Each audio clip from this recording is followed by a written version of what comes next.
नमस्कार दोस्तों, मैं आपका दोस्त सत्येंद्र एक और क्रांतिकारी की कहानी आपके सामने लेके आया हूँ। भारत के स्वतंत्रता सेनानियों की लिस्ट काफ़ी लंबी है, लेकिन इस लिस्ट में खुदीराम बोस का नाम खास है। दरअसल खुदीराम बोस सबसे कम उम्र के फ्रीडम फाइटर माने जाते हैं, जिन्होंने देश के लिए अपने प्राणों की आहुति दे दी।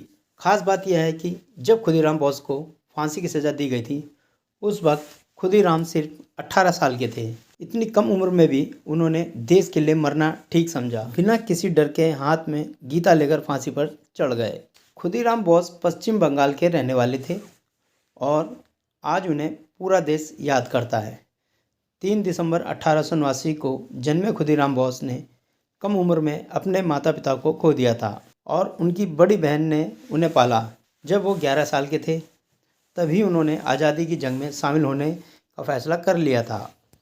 फिर 1905 में यानी 16 साल की उम्र में वो इस जंग में कूद पड़े और सक्रिय सेवक बन गए। कहा जाता है कि जब वह सिर्फ 15-16 साल के थे, तभी उन्हें आज़ादी से जुड़े पर्चे बांटने को लेकर गिरफ्तार कर लिया था। इसके बाद वो लगातार आज़ादी से जुड़ी समितियों से जुड़ते रहे और आज़ादी की लड़ाई में अपने योगदान देना शुरू कर दिया था। जब बात ये हो रही थी कि आज़ादी अब किसी भी तरीके से लेनी है, तब उन्होंने भी बम बनाना सीखा।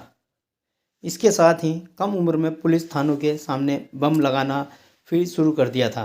15 साल की उम्र में ही गिरफ्तार हो चुके खुदीराम बोस ने अंग्रेज़ों की नाक में दम कर रखा था। जब वे कोलकाता में थे, उस वक्त वहाँ के presidency magistrate Douglas H Kingsford थे। वे सेनानियों को कड़ी सज़ा देने के लिए जाने जाते थे और क्रांतिकारी उन्हें मारना चाहते थे। हालांकि कई बार क्रांतिकारियों के प्लान फेल हो गए। फिर किंग्सफोर्ड को मारने का काम खुदीराम बोस और प्रफुल्ल कुमार को मिला।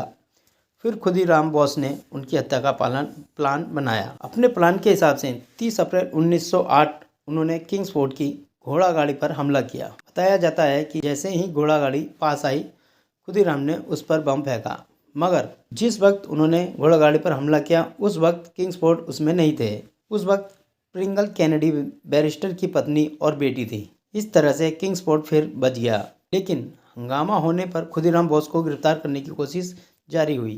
प्रफुल्ल कुमार चाकी ने तो अरेस्ट होने से पहले ही सुसाइड कर लिया और खुदीराम बोस को गिरफ्तार कर लिया।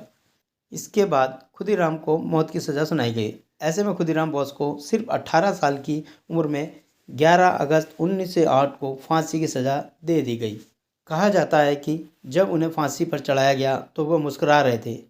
जिस रास्ते से उनके शव को निकाला गया, उस रास्ते पर भारी भीड़ उमड़ पड़ी और लोगों ने काफ़ी फूल बरसाए।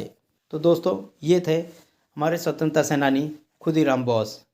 तो दोस्तों, आज के लिए इतना ही। फिर मैं आपको आगे मिलूँगा और कहानियों के साथ, स्वतंत्रता सेनानियों की कहानियों के साथ। धन्यवाद।